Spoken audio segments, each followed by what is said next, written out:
नमस्कार दोस्तों, स्वागत है आपका हमारे यूट्यूब चैनल में। शहर का मशहूर वृद्धाश्रम जहां सुमित नाम का एक 40 वर्षीय व्यक्ति अपनी 75 वर्षीय मां को छोड़ने आया था। रिसेप्शन पर बैठी लड़की और सुमित के बीच बहस चल रही थी। देखिए मैडम, मेरी बात को समझने की कोशिश कीजिए। मेरे पास इतना समय नहीं है कि मैं अपनी माँ को दोबारा यहाँ ला सकूँ, इसलिए आज ही उनका एडमिशन करा दीजिए। आप कहें तो मैं अभी 1 लाख का चेक काट कर आपको दे देता हूँ। बस आप मेरी माँ को यहीं पर रख लीजिए। अरे सर, मैंने आपसे एक बार कह दिया कि किसी भी हाल में आज आपकी माँ को एडमिशन नहीं दिया जाएगा। इस वृद्धाश्रम की संचालक फ़िलहाल इस शहर से बाहर गई हैं और कल शाम तक ही वापस लौट पाएंगी, इसलिए फ़िलहाल आप अभी जाइए और कल अपनी माताजी को लेकर आइए। रिसेप्शन पर बैठी लड़की ने जब यह कहा तो सुमित ने बड़ी मुश्किल से अपने गुस्से पर काबू पाते हुए कहा, अरे मैडम, मैं आपकी बात समझ रहा हूँ, लेकिन मेरी भी मजबूरी है। हम लोग बहुत दूर से आए हैं। 3 दिन बाद मेरी अमेरिका की फ़्लाइट है। अभी मुझे सारी तैयारियां करनी है। कृपया मेरी परिस्थिति को समझने की कोशिश करें। अभी यह बात चली रही थी, तभी सुमित का मोबाइल बजा। उसके बॉस का फ़ोन था। हेलो सर, सुमित ने कहा तो दूसरी तरफ से आवाज़ आई, मिस्टर सुमित, आपने अभी तक मुझे दस्तावेज़ ईमेल नहीं किए, जबकि आपने कहा था कि आज दोपहर तक आप सारे दस्तावेज़ मुझे ईमेल से भेज देंगे। हाँ हाँ सर, मैं अभी करता हूँ, सुमित ने जल्दी से कहा। तो उसके बॉस ने कहा, लेकिन मिस्टर सुमित, आप अपने काम के प्रति इतने लापरवाह कैसे हो सकते हैं? नहीं, दरअसल मैं किसी मुसीबत में फंस गया था। मैं बस आपको इससे पहले कि सुमित अपने बचाव में कुछ कह पाता, दूसरी तरफ से फ़ोन कट गया था। चिंता और परेशानी में सुमित अपना सिर पकड़कर कुर्सी पर बैठ गया। अपने बेटे को इतना परेशान देख पास ही बैठी सीता जी भी व्याकुल हो उठी। सुमित ने फिर से उस लड़की से कहा, मैडम, आप देख रही हैं कि मैं कितनी उलझनों में फंसा हुआ हूँ। एक तरफ मेरे बीवी बच्चे और घरेलू परेशानियाँ, दूसरी तरफ विदेश में नौकरी। मेरा भविष्य सवालों के घेरे में है। मैडम, कुछ तो करो। वृद्धाश्रम के मैनेजर को बुलाओ, मैं उनसे बात करूँगा। नहीं, अभी यह संभव नहीं है। मैडम का फ़ोन आउट ऑफ रेंज है। यह कहते हुए लड़की ने आवाज़ लगाई, श्यामू इधर आओ। तभी 22 से 25 साल का एक युवक आया। जी कहिए मैडम, इन दोनों के लिए चाय पानी और रात को रुकने का इंतज़ाम करो, ये बहुत दूर से आए हैं। ठीक है मैडम, अभी करवा देता हूँ। यह कहकर श्यामू अंदर वापस चला गया। सुमित यह सुनकर हैरान रह गया। तभी मैडम बोली, देखिए सुमित, अगर आप दोबारा इतनी दूर नहीं आ सकते तो आज आप दोनों रात को यहीं रुक जाइए। लेकिन मैडम, मैं बहुत परेशानी में पड़ जाऊंगा। अरे मैंने आपसे कहा ना कि आप रात को यहीं रुक सकते हैं। आप कमरा नंबर 1 पर चले जाइए। अगर आपको किसी चीज़ की ज़रूरत हो तो कृपया मुझे बता दीजिए। मैडम के कहने पर सुमित बुझे मन के साथ अपनी माँ को अपने साथ उस कमरे में ले गया जहाँ श्यामू ने फर्श पर बिस्तर लगाकर उनके रात को रुकने का इंतज़ाम कर दिया था। लो, हो गया साहब, मैं थोड़ी देर में चाय और नाश्ता लेकर आता हूँ, तब तक तुम हाथ धो लो, पास में ही बाथरूम है। इतना कहकर श्यामू रसोई में चला गया। सुमित लैपटॉप लेकर वहीं बैठ गया और जल्दी से ऑफिस का काम निपटाने लगा। तभी सीता जी ने अपना बैग जो वो साथ लाई थी वो खोला और बैठ गई और एक सिल्वर फॉइल में लिपटी रोटी निकाल कर बोली, पता है बेटा, मैंने सुबह जल्दी उठकर तुम्हारे और अपने लिए आलू के पराठे बनाए हैं। तुम्हें बहुत पसंद है ना? मैं अचार भी लाई हूँ। सुमित ने इस बात का कोई जवाब नहीं दिया, वह अपने काम में व्यस्त था। तभी सीता जी बोली, ठीक है, कोई बात नहीं, मैं तुम्हें अपने हाथों से खिलाऊंगी। पता नहीं इसके बाद मुझे कभी ये सुख मिलेगा भी या नहीं। यह कहते हुए उनकी आंखें गीली हो गई। जैसे ही रोटी का एक निवाला तोड़कर सुमित को खिलाने लगी तो सुमित गुस्से से झटकते हुए बोला, क्या है माँ, आपको तो कोई काम है नहीं? मुझे अभी बहुत काम निपटाना है। आप ही खाइए ये आलू के पराठे, मुझे अभी भूख नहीं है। बेटे की यह बात सुनकर सीता जी थोड़ा डर गई और चुपचाप पराठे वापस थैले में रख दिए और फिर बोली, ठीक है बेटा, तुम जीवन में खूब तरक्की करो, एक बड़ा आदमी बनो, यही मेरी भगवान से प्रार्थना है। सीता जी कुछ देर ऐसी ही बैठी रही और अपने अतीत के बारे में सोचने लगी। 22 वर्ष की सीता जब से शादी करके ससुराल आई थी तब से ही उसे जिम्मेदारियों के बोझ तले दबा दिया गया था। घर में बहुत से सदस्य थे।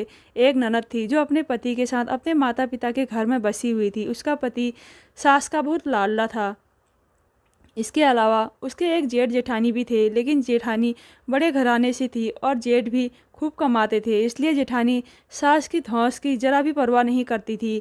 ले देकर सास का हुक्म सीता पर ही चलता था। सीता के पति एक छोटी मोटी प्राइवेट नौकरी करते थे और ज़्यादा कमा नहीं पाते थे। घर का खर्च उनके ससुर और जेठ की कमाई से ही चलता था। इस सब के चलते सीता की हैसियत ससुराल में एक नौकरानी से ज़्यादा कुछ नहीं थी, लेकिन ये भी काफ़ी नहीं था।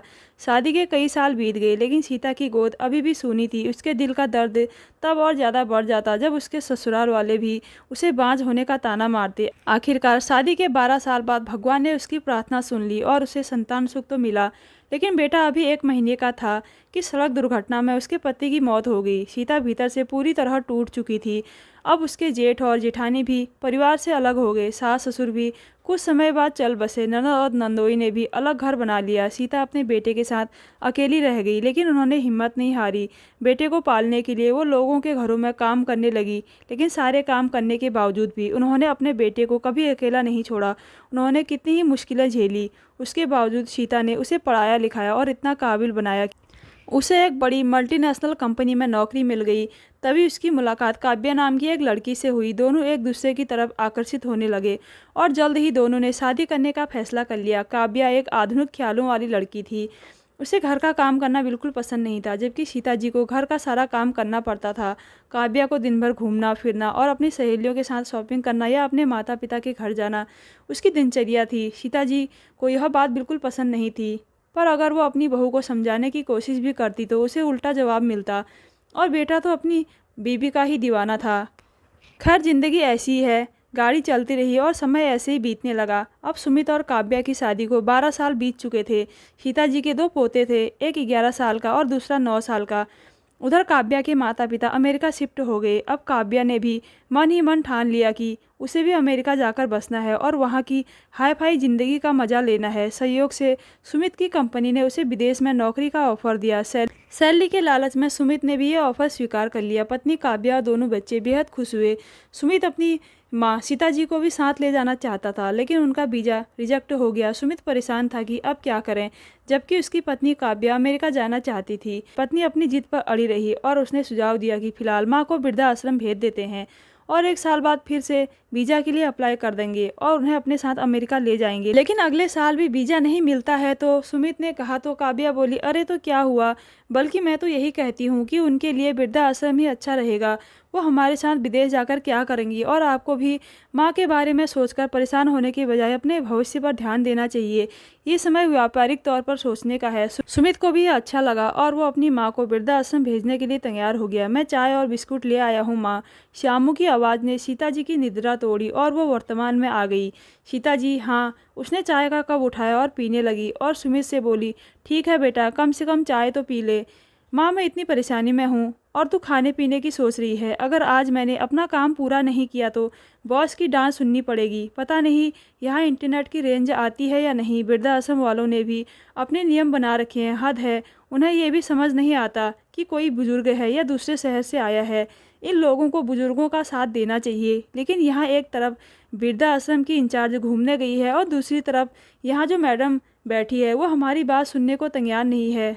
जब सुमित गुस्से में ये सब बातें कह रहा था तो वही मैडम जो दरवाजे पर खड़ी थी उसकी सारी बातें सुन रही थी कि अचानक उसे अपने सामने देखकर सुमित ने अपनी बात पर पर्दा डालते हुए कहा, अरे मैं तो बस यूं ही कह देता हूँ, रहने दे मिस्टर सुमित। मैं जानती हूँ कि ऐसे माहौल में कोई भी इंसान चिड़चिड़ा हो जाता है। तुम मेरे साथ चलो, मैं तुमसे कुछ बात करना चाहती हूँ। इतना कहकर मैडम कमरे से बाहर चली गई। सुमित ने सोचा कि शायद मैडम ज़्यादा पैसों की मांग करे, इसलिए बाहर आते ही उन्होंने कहा कि देखिए मैडम, आप कहें तो मैं 1 लाख की जगह 1.5 लाख रुपए का चेक काट देता हूँ। तब मैडम ने कहा, नहीं सुमित जी, बात पैसों की नहीं है। मुझे हैरानी इस बात की है कि बचपन में आपकी माँ ने कई ज़रूरी काम टाले होंगे और कई रातें जाकर बिताई होंगी और आप उनके लिए यहाँ 1 रात भी नहीं गुजार सकते। यह सुनकर सुमित की नज़रें शर्म से झुक गई। तभी मैडम बोली, चलिए आपकी यह समस्या भी मैं सुलझा देती हूँ। मैं अभी आपकी माँ का एडमिशन करा देती हूँ। लेकिन क्या मैडम? लेकिन सुमित जी, आपको मेरा एक छोटा सा काम करना होगा। यह सुनकर सुमित उनकी ओर सवालिया निगाहों से देखने लगा। तभी मैडम बोली, यहाँ वृद्धाश्रम में श्यामलाल नामक एक बुजुर्ग रहते हैं। आपको बस उनका पोता बनने का नाटक करना है। यह सुनकर सुमित हैरान रह गया। तब मैडम बोली, करीब 10 साल पहले उनके बेटे ने उन्हें यहाँ छोड़ दिया था। वो यहाँ से अपनी पत्नी और बेटे के साथ ऑस्ट्रेलिया चले गए। तब से लेकर आज तक वो अपने पोते से मिलने के लिए तरस रहे हैं। उन्हें उम्मीद है कि एक न एक दिन वो उनसे मिलने ज़रूर आएगा। लेकिन सुमित जी, आजकल उनकी तबीयत बहुत ख़राब है। मुझे नहीं लगता कि अब उनके पास ज़्यादा समय है। हो सके तो मेरा ये छोटा सा काम कर दीजिए। ये बस एक नाटक है, लेकिन सोचिए, अपने पोते को एक पल देखने की चाहत रखने वाली उनकी आंखों को इससे कितना सुकून मिलेगा। अगर आप मेरा ये काम कर देंगे तो प्लीज़ मैं आपकी माँ को तुरंत एडमिशन दे दूँगी। यह सुनकर अमित बोला, लेकिन मैडम, मुझे उनके पोते के बारे में कुछ भी नहीं पता। उनका नाम क्या है? वो उसे क्या कहकर बुलाते हैं? अरे सुमित जी, आपको उन्हें कुछ बताने की ज़रूरत नहीं है। बस इतना याद रखिए कि उनके पोते का नाम दिनेश है। अभी आप मेरे साथ चलिए। ये कहकर मैडम उन्हें श्यामलाल जी के कमरे में ले गई। श्यामलाल जी के पलंग के पास रखी कुर्सी पर आश्रम में रहने वाले उनके एक बुजुर्ग मित्र बैठे थे। श्यामलाल, डॉक्टर ने कहा है कि अगर आप समय पर दवा लेते रहेंगे तो आपकी तबीयत ठीक हो जाएगी। जब श्यामलाल जी के मित्र ने यह बात कही तो श्यामलाल जी कांपते हुए स्वर में बोले, मैं कितनी बार भगवान से प्रार्थना करता हूँ कि मुझे उठा लो, लेकिन मौत है कि बुलाने पर भी नहीं आती। पता नहीं क्यों भगवान के कान में जू तक नहीं रेंगी। श्यामलाल जी के दिल में छिपा दर्द उनकी बातों के जरिए बाहर आने लगा। ठीक है श्यामलाल, मैं थोड़ी देर में आता हूँ, कहकर उनके दोस्त वहाँ से उठकर चले गए। सुमित दरवाजे पर खड़ा श्यामलाल जी की सारी बातें सुन रहा था। जब मैडम सुमित के साथ अंदर आई तो सुमित ने देखा कि एक बूढ़ा आदमी कंकाल की तरह बिस्तर पर लेटा हुआ है। उनके गाल अंदर तक धंसे हुए थे। बेजान आंखें चीख चीख कर उनके दर्द और तकलीफ की कहानी कह रही थी, पर उनकी सांसें आ जा रही थी। वह जिंदा होने का सबूत दे रही थी। मैडम उनके पास गई और बोली, बाबा बाबा, देखिए आपसे मिलने कौन आया है। तब श्यामलाल जी ने धीरे से आंखें खोली और बोले, बेटी कौन है? मैडम बोली, देखो बाबा, आपका पोता दिनेश आया है। ये मेरा दिनेश है, मेरा पोता आ गया मुझसे मिलने। इतने दिन तुझे मेरी याद नहीं आई? कितना बड़ा हो गया रे तू। उसकी ओर नज़र डालती श्यामलाल जी की बूढ़ी आंखों में चमक आ गई। हाँ बाबा, आपका पोता ऑस्ट्रेलिया से खास आपसे मिलने आया है। दादाजी के बूढ़े शरीर में मानो जान आ गई हो। मैडम ने उन्हें सहारा देकर बेड पर बैठाया और कहा, बाबा, कल आपके पोते की वापसी की फ्लाइट है, इसलिए आज आप उनसे जी भरकर बातें कर लीजिए। मैडम जब कमरे से बाहर चली गई तो सुमित ने उनके पास एक कुर्सी रख दी, लेकिन जब वह बैठने लगा तो श्यामलाल जी बोले, वहाँ नहीं बेटा, यही मेरे पास बैठो। सुमित थोड़ा असमंजस महसूस कर रहा था, लेकिन फिर उसे मैडम की कही बात याद आ गई। वो चुपचाप उनके बेड पर बैठ गया। मुझे यकीन था दिनेश बेटा, एक ना एक दिन तुम जरूर आओगे, इसलिए भगवान मेरे शरीर से प्राण नहीं निकाल लेते। मैं अभी भी तुम्हें देखने के लिए जिंदा था, लेकिन बेटा तुम तो कल ही वापस चले जाओगे। इतने साल मैंने तुम्हारा इंतज़ार किया है और मिलने के लिए बस कुछ पल। बोलते बोलते श्यामलाल जी बीच में ही हाँप रहे थे, लेकिन पोते से मिलने का उत्साह इतना था कि सारी कमजोरियां भूलकर फिर से बात करने लगे। अच्छा एक बात बताओ बेटा, तुम्हारे पापा कैसे हैं? वह मुझे कभी याद नहीं करते, इतने साल हो गए हैं उसे देखे हुए। यह सुनकर सुमित कुछ बोल नहीं पाया। तभी श्यामलाल जी बोले, तुम्हारी माँ ठीक है? हाँ हाँ दादाजी, सब ठीक है। मैं जानता हूँ बेटा, यहाँ वृद्धा आश्रम में अक्सर लोग मिठाई बांटने आते हैं। कल भी किसी के पोते का जन्मदिन था तो उसने वृद्धाश्रम के सभी लोगों में जलेबियां बांटी। उसी क्षण तुम्हारी बचपन की तस्वीर मेरी आंखों के सामने नाचने लगी। यह कहते हुए श्यामलाल जी ने पास में पड़ा एक छोटा सा कटोरा उठाया जिसमें एक जलेबी रखी थी और सुमित को देते हुए बोले, बेटा यह जलेबी मैंने तुम्हारे लिए रखी थी। सुमित ने अमान्य ढंग से वह जलेबी उठा ली तो श्यामलाल जी के चेहरे पर एक हल्की मुस्कान आ गई और बोले, बेटा तुम्हें याद है जब तुम छोटे थे तो सारा दिन मेरे इर्द गिर्द मंडराते रहते थे। तुम्हें जलेबी खाना बहुत पसंद था, पर तुम्हारी माँ ने तुम्हें कहा था कि ज़्यादा जलेबी मत खाया करो, तो तू रोज़ शाम को पार्क में टहलने के बहाने मेरा हाथ पकड़कर बाजार ले जाता और मिठाई की दुकान से जलेबी खा लेता था। उस दौरान तू एक पल के लिए भी मेरा हाथ नहीं छोड़ता था और उसके बाद तूने मेरा हाथ ऐसे छोड़ा कि फिर कभी नहीं थामा। अपने बूढ़े कांपते हाथों की तरफ देखते हुए श्यामलाल जी ने बोला तो सुमित बोला, नहीं दादाजी, ऐसा नहीं है। दरअसल ज़िंदगी में परेशानियां बहुत हैं, लेकिन फिर भी देखो मैं आपसे मिलने आया हूँ ना। दादाजी, अब अगर आप अपने काम को समय देने की कोशिश करते हैं तो रिश्तों को समय नहीं दे पाते। हाँ बेटा, गलती हमारी है। हम काम के बोझ को रिश्ता समझते हैं और रिश्तों को बोझ। यह सुनकर सुमित की नज़रें झुक गई। वो चुपचाप बैठा रहा तो श्याम जी बोले, लेकिन बेटा मुझे खुशी है कि कम से कम तुम मुझसे मिलने तो आया। एक बात बताओ, क्या तुम्हारी शादी हो गई? श्यामलाल जी के इस सवाल पर सुमित सोच में पड़ गया। उसके मन में विचार आया कि यदि मैंने हाँ कर दिया तो दादाजी अपने पोते की दुल्हन के बारे में पूछने लगेंगे। क्या हुआ बेटा, तुम क्या सोच रहे हो? तुम्हारी शादी हुई है या नहीं? श्यामलाल जी ने पूछा तो सुमित बोला, अरे नहीं दादाजी, मेरी शादी नहीं हुई है। अच्छा, तो कोई लड़की पसंद की है तूने? अरे नहीं दादाजी, आप भी कैसी बातें कर रहे हैं? दिनेश बेटा, अब तुम मुझसे छुपाएगा? मैं तुम्हारे बाप का भी बाप हूँ। यह कहते कहते अचानक उनकी आवाज़ फिर से काँपने लगी और उनकी आंखों से आंसू टपकने लगे। फिर कुछ अंतराल के बाद उन्होंने कहा, अब तक तो तेरे पापा की महक भी मेरे जहन से नहीं गई, लेकिन वो मुझे छोड़कर चले गया। लेकिन बेटा, तुम मेरी एक बात मानोगे? हाँ दादाजी। बताओ। बेटा, तुम्हारे पापा मुझे अकेला छोड़कर चला गया था, लेकिन तू अपने माता पिता को कभी भी बुढ़ापे में अकेला नहीं छोड़ना। जब कोई व्यक्ति बुढ़ापे में अकेला रह जाता है तो उसकी ज़िंदगी एक सज़ा से ज़्यादा कुछ नहीं रह जाती। ये सिर्फ मेरी अकेले की कहानी नहीं है। वृद्धाश्रम में ऐसे कई बुजुर्ग हैं जिनके बेटे बेटियां, बहू, पोते पोतियां हैं, लेकिन फिर भी उनका कोई अपना नहीं है। ज़िंदगी के इस पड़ाव पर सारे रिश्ते झूठे लगने लगते हैं। यहाँ रहते रहते बुजुर्गों के दिल में परिवार की यादें दिन रात कांटे की तरह चुभती रहती हैं। अभी सुमित और श्यामलाल जी की बातें चल ही रही होती हैं, तभी सुमित का मोबाइल बजा। उसने देखा कि उसकी पत्नी काव्या कॉल कर रही है और फिर बोला, ठीक है दादाजी, अब आप सो जाइए, मैं सुबह एयरपोर्ट जाने से पहले आपसे मिलकर जाऊंगा। हाँ बेटा, तू भी थक गया होगा, सो जा, भगवान तुझे दुनिया की सारी खुशियाँ दे। सुमित ने बाबा के पैर छुए आशीर्वाद लिया और धीमे कदमों से दरवाजे की ओर बढ़ा। लेकिन जैसे ही वो चौखट लांघने लगा, उसे एक घुटी हुई हृदय विनाशक चीख सुनाई दी। उस आवाज़ ने उसके दिल को डरा दिया। किसी अनहोनी की आशंका से उसने पीछे मुड़कर देखा तो श्याम जी निढाल होकर अपने बिस्तर पर गिर पड़े। सुमित जल्दी से उन्हें हिलाने के लिए उनके पास गया। उनके प्राण लगभग निकल चुके थे। उस वृद्ध व्यक्ति से कोई संबंध ना होने के बावजूद उन्हें ऐसे हाल में देखकर सुमित की आंखों से आंसू बहने लगे। उसने तुरंत मैडम को फ़ोन किया और श्यामलाल जी के बारे में बताया। सुमित काफ़ी देर तक उदास होकर बाहर बैठा रहा। फिर उसका फ़ोन फिर से बजा। सुमित ने फ़ोन उठाया तो उसकी पत्नी बोली, अरे इतनी देर कहाँ हो गई? तुम तो अपनी माँ को वृद्धाश्रम छोड़ने गए थे ना, फिर अब तक क्यों नहीं आए? ऐसा क्या है? सुमित बोला, वो क्या है ना काव्या, वृद्धाश्रम की संचालिका यहाँ मौजूद नहीं है, जिस कारण माँ का एडमिशन नहीं हो पा रहा था, इसलिए मैं। सुमित की बात काटते हुए उसकी पत्नी काव्या बोली, अरे कमाल हो तुम, आज एडमिशन नहीं हो पाया तो कल हो जाता। तुम्हें वहाँ रुकने की क्या ज़रूरत थी? तुम्हें अपनी माँ को वहीं छोड़कर आ जाना चाहिए था। हमारी 3 दिन बाद की फ़्लाइट है और तुम अपनी माँ के साथ वहाँ बैठे हो। ये तुम कैसी बातें कर रही हो काव्या? वो माँ है मेरी, ऐसे कैसे छोड़कर आ जाऊँ? सुमित ने कहा, मैं कल सुबह जल्दी यहाँ से निकल जाऊँगा। यह कहकर उसने फ़ोन काट दिया। फिर वो माँ के कमरे में गया तो उसे उदास देखकर सीता जी ने पूछा, क्या हुआ सुमित बेटा, कोई परेशानी है क्या? इतनी देर कहाँ लग गई? कुछ नहीं हुआ माँ, मैं बैठे बैठे थक गया था तो ऐसे ही टहलने निकल गया। ठीक है माँ, मैडम ने हमें बाहर हॉल में बुलाया है। बेटा हॉल में क्यों? सीता जी ने पूछा तो सुमित बोला, खाना खाने के लिए। माँ, इस आश्रम के नियम है कि यहाँ सब साथ बैठकर खाना खाते हैं। हाँ बेटा, तुमने सुबह से कुछ नहीं खाया, तुम्हें भूख लगी होगी और ऊपर से काम का बोझ, हम चलकर खाते हैं। सुमित अपनी माँ के साथ बाहर हॉल में आया, जहाँ एक बड़ी डाइनिंग टेबल पर खाना रखा हुआ था। एक एक करके सभी बुजुर्ग आकर वहां बैठने लगे। कुछ बुजुर्ग चलने में सक्षम थे, जबकि कुछ बुजुर्ग बिल्कुल लाचार थे। वृद्धाश्रम में काम करने वाले कर्मचारी बड़ी सेवा भाव से उनकी देखभाल कर रहे थे और उन्हें खाना खिला रहे थे। सुमित यह सब बड़े ध्यान से देख रहा था।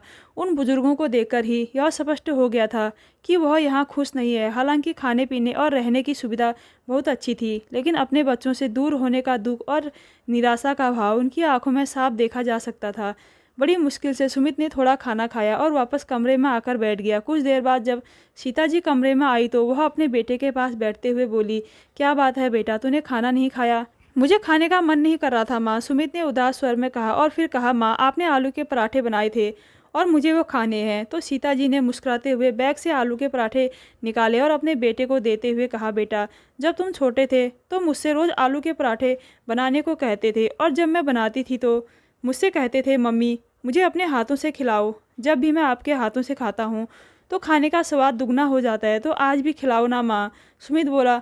सीता जी मुस्कुराते हुए उसे अपने हाथों से खाना खिलाने लगी। फिर भावुक होते हुए सुमित बोला, माँ तुम्हें याद है बचपन में एक बार गर्मियों की छुट्टी में जब हम अपनी मौसी के घर गए थे तो मैं उसी गली में आस पड़ोस के बच्चों के साथ लुका छिपी खेलने लगा था। तो कुछ कहीं छिपे तो कुछ कहीं। मैं भी पास ही एक गली में जाकर छिप गया और थोड़ी देर बाद सब बच्चे भाग गए। बच्चे तो भाग गए पर मैं गलियों में भटकता रहा। मुझे तो यह भी नहीं पता था कि मेरी मौसी का घर कहाँ है। इस घटना को याद करते हुए सीता जी बोली, हाँ बेटा, मैंने तुम्हें कहाँ कहाँ नहीं खोजा था, दोपहर से शाम तक और शाम से रात तक, पर तुम मुझे नहीं मिले। जिस बेटे को मैंने 2 पल के लिए भी अपनी नज़रों से ओझल नहीं होने दिया, वो बेटा कई घंटों से लापता था। मैं पागलों की तरह तुम्हें इधर से उधर ढूंढ रही थी, गलियों में भटकते भटकते आखिर अंधेरे में मुझे तुम सामने से आते हुए दिखाई दिए। मेरी जान में जान आई। हाँ माँ, मुझे याद है, जैसे ही तुमने मुझे देखा तो दौड़कर मेरे पास आई और मुझे अपने सीने से लगा लिया। उस समय कितना रोई थी आप। ये बात करते करते सीता जी और सुमित की आंखों में आंसू थे। बहुत समय हो गया था जब सुमित ने अपनी माँ के साथ इस तरह बैठकर बात की थी। जब से सुमित की शादी हुई है तब से लेकर आज तक वह सिर्फ अपनी पत्नी, बच्चों और नौकरी में ही व्यस्त रहा। न तो उसके पास माँ के पास बैठने का समय था और ना ही उसे कभी इसकी ज़रूरत महसूस हुई। बातें करते करते सुमित माँ की गोद में सिर रखकर सो गया। मैडम कमरे के बाहर खड़ी होकर बहुत देर तक चुपचाप यह सारा नज़ारा देखती रही। सीता जी बहुत देर तक उसका सिर सहलाती रही और फिर बैठे बैठे ही सो गई। अगले दिन जब सुमित सुबह उठा तो 8 बज रहे थे। घड़ी देखकर वह चौंक गया और सीता जी को जगाते हुए बोला, माँ मुझे बहुत देर हो गई है, मुझे ऑफिस भी जाना था। जल्दी में वो बैग में अपना सारा सामान रखने लगा और रिसेप्शन पर सारी फॉर्मेलिटी पूरी करने के बाद जैसे ही जाने को तैयार हुआ, सीता जी बोली, बेटा अपना ख्याल रखना, रास्ते में रुककर कुछ खा लेना, नहीं तो मुझे तेरी चिंता लगी रहेगी। ठीक है माँ, अब मैं चलता हूँ। कहते हुए सुमित वहाँ से चला गया और सीधा अपने ऑफिस चला गया। लेकिन उसका मन दिन भर उथल पुथल में रहा। उसे लग रहा था जैसे वह बहुत कुछ पीछे छोड़ आया है। ना चाहते हुए भी वह बार बार वृद्धाश्रम के लोगों के बेबस, लाचार और निराश चेहरे उसकी आंखों के सामने आ रहे थे। रात को जब सुमित घर पहुंचा तो वह चुपचाप और गुमसुम सा था। तो काव्या बोली, छोड़ आए माँ को वृद्धाश्रम। इस पर सुमित ने हाँ में सर हिलाया और काव्या बोली, अच्छा हुआ, आखिर हम कब तक उनका बोझ उठा सकते हैं। ठीक है, तुम हाथ मुंह धो लो, खाना तैयार है। सुमित अपनी पत्नी की बातें सुनकर हैरान हुआ। अब तक उसका मन असमंजस से घिरा हुआ था, लेकिन अब शायद उसके मन में यह स्पष्ट हो गया था कि उसका अगला कदम क्या होगा। अरे क्या हुआ, तुम अभी तक फ्रेश नहीं हुए, तुम्हारा खाना ठंडा हो जाएगा। जब उसकी पत्नी ने पूछा तो सुमित बोला, मुझे भूख नहीं है, और उठकर अपने कमरे में चला गया। रात को सब सो चुके थे, लेकिन सुमित की आंखों से नींद गायब थी। वह रात बड़ी मुश्किल से गुजारी। अगली सुबह जल्दी ही सुमित बिना किसी को बताए अपनी कार में घर से निकल गया और ठीक 2 घंटे बाद वह उसी वृद्धाश्रम के सामने खड़ा था जहां पर वह अपनी माँ को एक दिन पहले छोड़कर गया था। जब वह वहां गया तो मैडम उसके सामने खड़ी थी, जो उसे बहुत शांत भाव से देख रही थी। आंगन में कुछ बुजुर्ग लोग टहल रहे थे। अंदर आकर सुमित इधर उधर देखने लगा। मैडम, मेरी माँ कहाँ है? उन्हें बुला दीजिए। देखिए मिस्टर सुमित, अभी सीता जी से बात नहीं हो सकती। क्यों मैडम, क्या हुआ? माँ ठीक तो है ना? अच्छा, माँ सो रही होगी, कोई बात नहीं, मैं यहीं बैठता हूँ, जब वो उठेगी तो मैं उनसे मिल लूँगा। तब मैडम बोली, नहीं सुमित जी, वो सोई नहीं है, बल्कि वृद्धाश्रम की और बुजुर्ग महिलाओं के साथ पास में बने मंदिर में पूजा करने गई है। दरअसल उन्होंने निर्जला व्रत रखा है। वो अपनी सेहत और जान की परवाह किए बिना अपने बेटे की लंबी उम्र के लिए, इस उम्र में भी उन्होंने जितिया का कठिन व्रत रखा है। इस समय वो पूजा पाठ में लगी हुई हैं। वो भगवान से आपकी लंबी उम्र और तरक्की की प्रार्थना में लगी हुई हैं। मैडम से जैसे ही उसने ये शब्द सुने, सुमित की आंखों से आंसू बह निकले और तभी उन्होंने देखा कि सामने से सीता जी हाथ में पूजा की थाली लिए आ रही है। उन्हें देखते ही सुमित माँ माँ कहते हुए उसकी ओर दौड़ा। उसके आंसुओं से भीगे चेहरे को देखकर सीता जी को वही घटना याद आ गई जब उनका 8 साल का नन्हा सुमित रास्ता भूल गया था और अपनी माँ को देखते ही वह चिल्लाते हुए उनकी ओर दौड़ आया कि माँ माँ, मुझे माफ़ कर दो, माँ मुझसे बहुत बड़ी गलती हो गई है, मुझे माफ़ कर दो, मुझे माफ़ कर दो। आपने मेरे लिए क्या क्या नहीं किया। आपके प्यार और आशीर्वाद के भरोसे ही मैं जीवन में एक सफल इंसान बन पाया। बचपन में जिस माँ ने मुझे एक पल के लिए भी अकेला नहीं रहने दिया, आज उसी माँ को मैं वृद्धाश्रम में रहने के लिए छोड़ आया।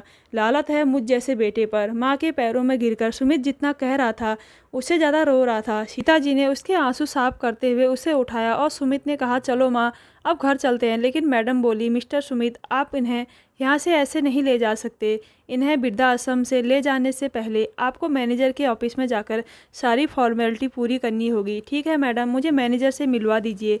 आइए। मैडम उसे मैनेजर के ऑफिस में ले गई। दराज से एक कागज़ निकालकर उस पर साइन करने के लिए अमित को दे दिया और सामने रखी कुर्सी पर बैठ गई। यह देखकर अमित हैरान रह गया और पूछा, क्या यहाँ की मैनेजर अभी तक नहीं आई? मैडम बोली, मिस्टर सुमित, मैं ही इस वृद्धाश्रम की मैनेजर हूँ। हाँ, लेकिन मैडम 2 दिन पहले आपने बताया था कि मैनेजर छुट्टी पर चली गई हैं। तो मैडम ने मुस्कुराते हुए कहा, वह सब झूठ था और मैंने वह झूठ इसलिए बोला था ताकि आप एक रात यहाँ रुक सकें और देख सकें कि उम्र के इस पड़ाव पर परिवार से अलग होकर इंसान की क्या हालत होती है। मैं यहाँ आने वाले सभी लोगों को एक मौका देती हूँ और वो लोग खुशकिस्मत होते हैं जो इस मौके को लेते हैं। रिश्तों का अपना महत्व होता है। सुमित जी, माता पिता अपने बच्चों के जन्म से पहले ही उनका करियर बनाने के लिए पैसे बचाना शुरू कर देते हैं, लेकिन बदले में वो ये उम्मीद नहीं रखते कि उनके बच्चे बड़े होकर उनके बुढ़ापे के लिए पैसे बचाएं, क्योंकि उस समय उन्हें पैसों की नहीं, अपने बच्चों के थोड़े से प्यार और साथ की ज़रूरत होती है। और जब उन्हें ये मिल जाता है तो उनका ये सफ़र भी खुशी से निकल जाता है। ये सुनकर अमित आंखों में आंसू भरकर बोला, बहुत बहुत शुक्रिया मैडम, आपने मुझ पर बहुत बड़ा उपकार किया है, आपका बहुत बहुत शुक्रिया। जैसे ही सुमित वृद्धाश्रम के गेट से बाहर जाने लगा तो सभी बुजुर्ग उन्हें टकटकी लगाए देख रहे थे, और कुछ बुजुर्ग तो उसे बाहर तक छोड़ने भी आए थे। और वो सोच रहे थे काश उनके जीवन में भी वो दिन आए जब उनका कोई पश्चाताप से यहाँ आए और उन्हें अपने घर वापस ले जाए। जैसे ही सीता जी अपने बेटे सुमित के साथ कार में बैठी तो सुमित का फ़ोन आया। अरे तुम इतनी सुबह बिना बताए कहाँ चले गए थे? मैंने तुम्हें कितनी बार फ़ोन किया, तुमने फ़ोन उठाया ही नहीं।